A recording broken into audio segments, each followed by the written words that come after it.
guys. So my name is Aldrin Alvillasan. So here we are in our talks. So guys, our topic for today is about global media culture. But we will be discussing this but with a twist. So you guys know that I am really want to speak in English always because I wanna expose myself and practice myself to this kind of thing because wanna go out to my comfort zone. But yeah, this video we will discuss we will be using Tagalog, pure Tagalog. So I know it's kind of hard because kasi medyo conyo ako eh. So for me, discussing with a pure Tagalog will be challenging, but let's go. So the global media cultures ito ay about sa proseso na kung alamin mo kung ano yung epekto ng media, 'di ba? And sinusuri mo rin kung ano yung epekto or yung nangyayari sa kapag gumamit ka ng media, kung sa television, sa TV, sa ganyan, kung ano din yung naging epekto nila sa mundo or sa komunikasyon, 'di ba? So hindi natin namamalayan araw natin na nakikita or nagagamit yung media, 'di ba? So sa pagising sa umaga, sa cellphone agad tayo. So guilty ako dyan. And ano ba? Mga ginagawa natin, sa pagtingin din ng oras, media din yan. So ayun, pero kung pag-usapan natin about sa pagiging estudyante, ayan, so talagang gamit na gamit talaga ang media sa panahon ngayon. So ngayon kasi nung elementary kasi ako, hindi naman masyadong ginagamit yung media eh. More on written talaga, 'di ba? Mga mga sulat-sulat na. Yung kagaya sa teacher yung education ko.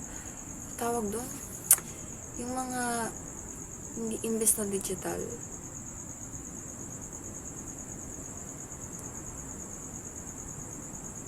Loading ako.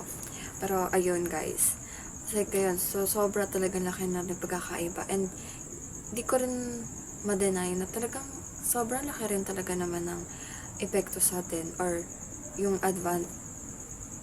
yung good, yung mabuting side basta yung mabuting nagagawa ng media sa buhay ko, sa buhay estudyante ko din, diba?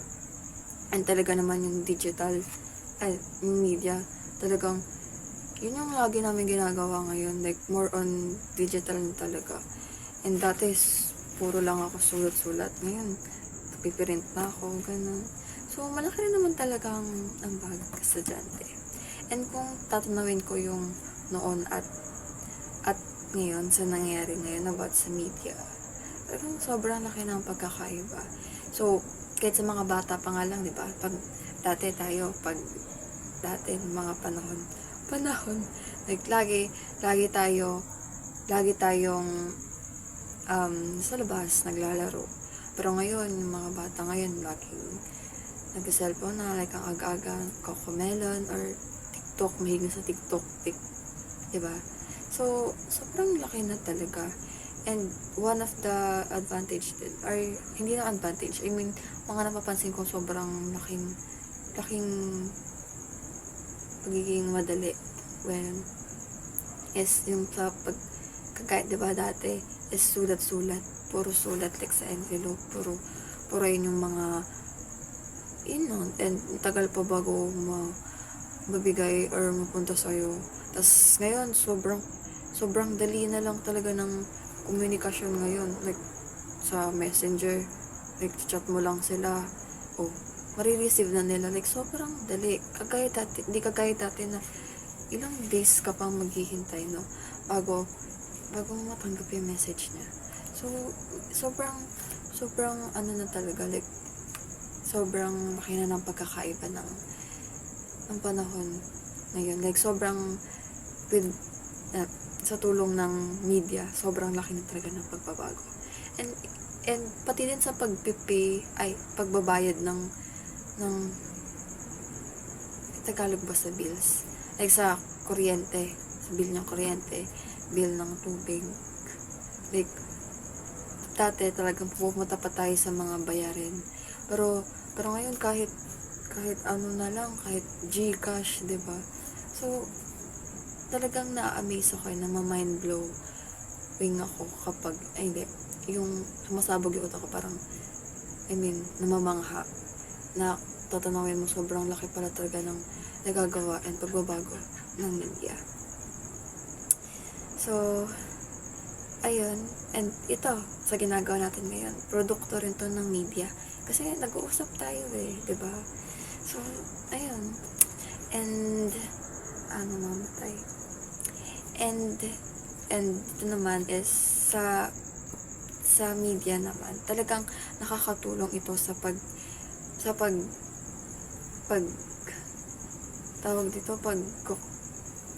paglalapit ng iba't ibang bansa, 'di ba? Kasi sa social media. So sa tulong ng social media, talagang mas na-appreciate din natin yung ibang bansa. Like, ba sa ibang bansa, nag-share sila ng mga traditions nila, culture, paniniwala, and as tayo sa ibang karatig bansa, kapag nakikita natin yung mga ganong post, na-appreciate natin sila. And with the help of, sa tulong ng media, talagang nagkakaroon tayo ng mas naiintindihan natin ng isa't isa, mas nagkakaintindihan tayo sa mga differences natin. And ayun, talaga nakakatulong talaga din ng media sa kapag buklod-buklod, tama ba? Pagbuklod-buklod and pag-iisa ng bawat bansa. And meron din naman naging babala. For me, kapag naisip ko ang media, may babala. Kasi, kapag sa media, syempre, kailangan natin ng fact check, di ba? Dapat, check natin yung mga informations. Kasi, hindi sa lahat ng pagkakataon tama or dapat natin ginagawa yung mga meron sa media, di ba? So, yun, always fact check, babala yun, and talaga yun yung gusto kong inaan sa inyo kapag dating sa media. Dapat matalino tayo, dapat mapanuri tayo, ganun. And isa pa is, dapat maging responsable tayo sa media. Dapat hindi tayo war freak, when war freak, dapat hindi tayo yung nagiging dahilan ng gulo. Dapat tayo yung nagkakalat ng positibong kapaligiran or positibong detalye. Dapat tayo yun, dapat responsable yung mamamayan tayo. Hindi dapat tayo yung mga salot ba yun? Salot sa lipunan. Dapat hindi tayo ganun. Dapat responsable tayo. And papakita natin magiging responsable tayo kapag hindi tayo nagkakalat ng mga fake news and nagkakalat ng mga maling balita and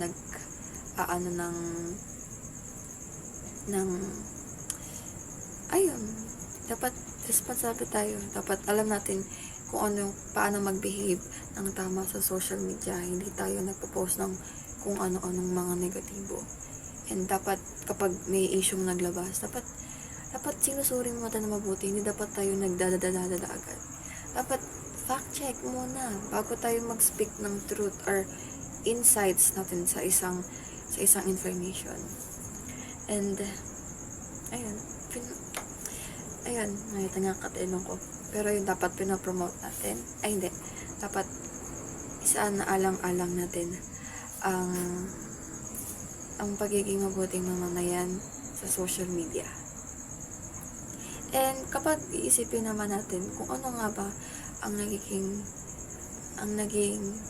tulong ng social media sa atin.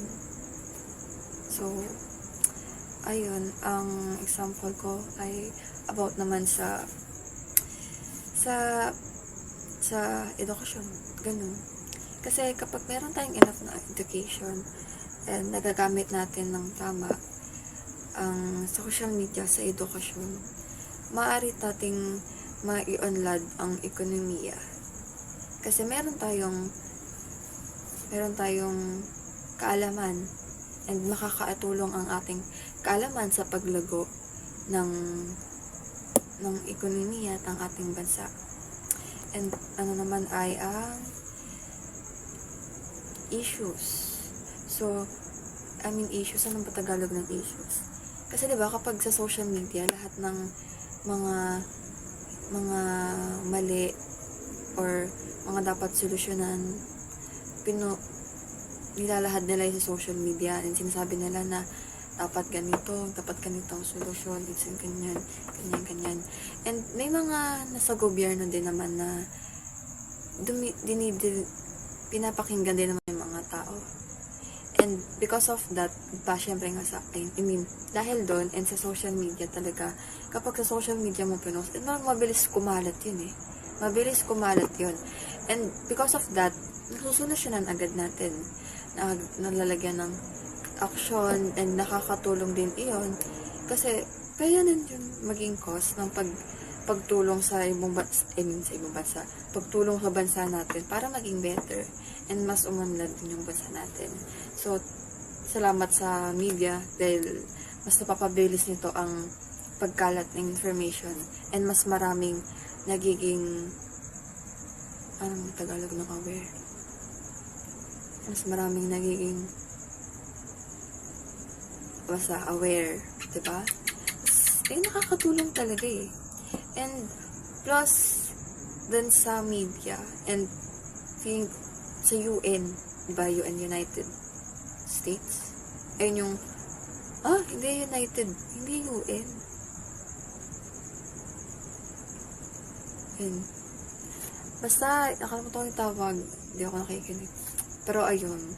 Yun guys.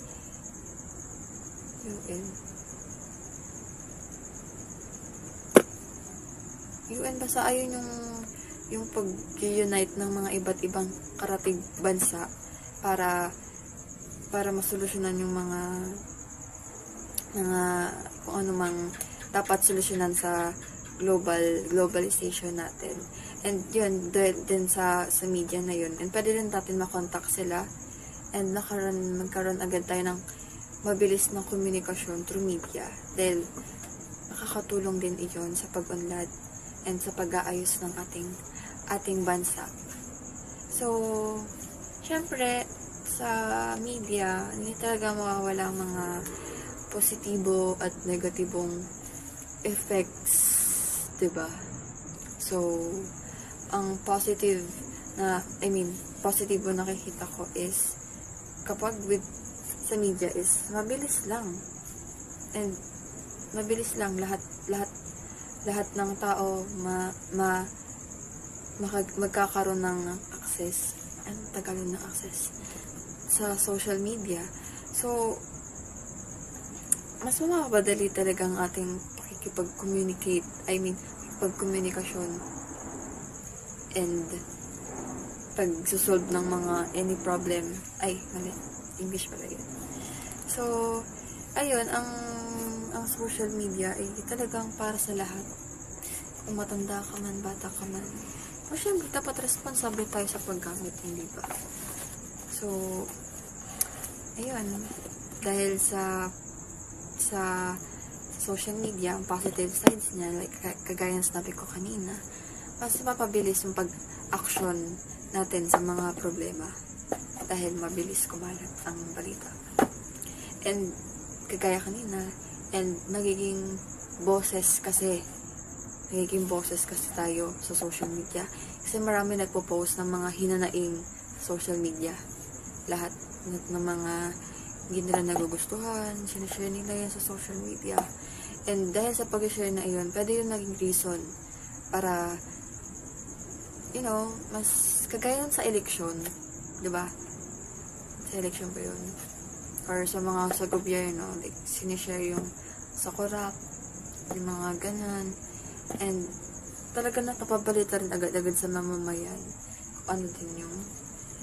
And even sa mga problems sa Pilipinas, nasi-share din sa social media kasi may mga page, yung mga sa TV, sa Channel 7, may page naman sila. So, ilalahad nila yung mga dapat nilalahad at malalaman dapat ng mga mamamayan. And plus, sa business, isa din yun sa positive ng media.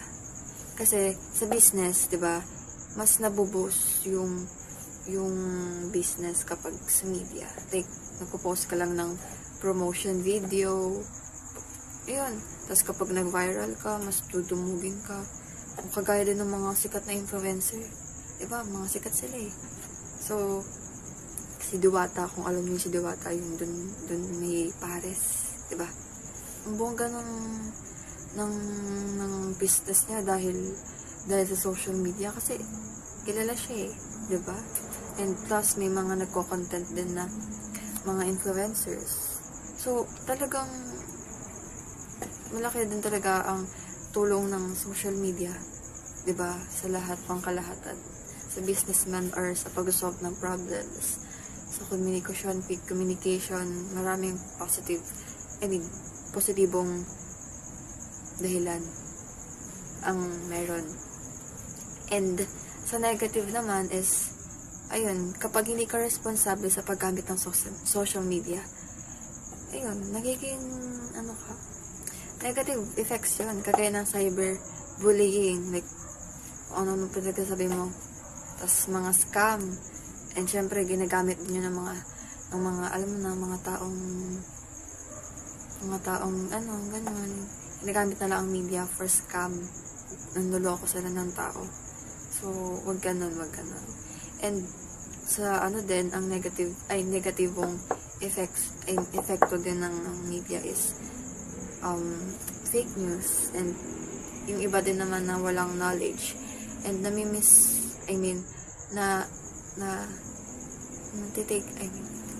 Tagalog nun. Like, nakukuha nila yung maling information. And, syempre, kung hindi ka aware and hindi ka nag-fact check, like, hindi mo chine-check mabuti. So, negative din yung effects nun, di ba?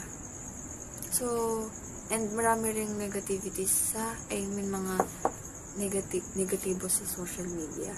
So, nasa sa'yo kung paano mo i-take.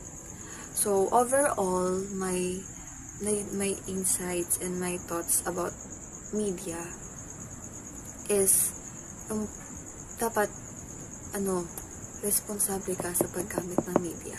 Like, marami talagang benepisyo ang social media. Real. Maraming benepisyo ang social media. So, nasa sa'yo kung alam mo paano gumamit. So, ang unang-una dyan talaga is fact-checking. Like, talagang suriin mo ng mabuting mga informasyon na nalalaman mo. Dapat, hindi ka dapat nagpapaloko kung ano-ano man. And as a students na kagaya ko, and gagamitin ko rin ng responsable ang media. Kasi sobrang laking tulong din talaga ng media. Basta, alam mo kung paano gamitin. Like, hindi mo gagamitin ang social media sa panluloko or sa kung ano man. So, I think, ayun lang for our thoughts and insights. Like, more on ranting and kung ano man tumatakbo sa isip ko. So, I hope you guys enjoy our little chats, I hope you guys may napulot na aral sa munting usap-usap natin. So, ayan lang, and see you guys soon. I hope you enjoy your day and have a good day, and God bless all. Thank you.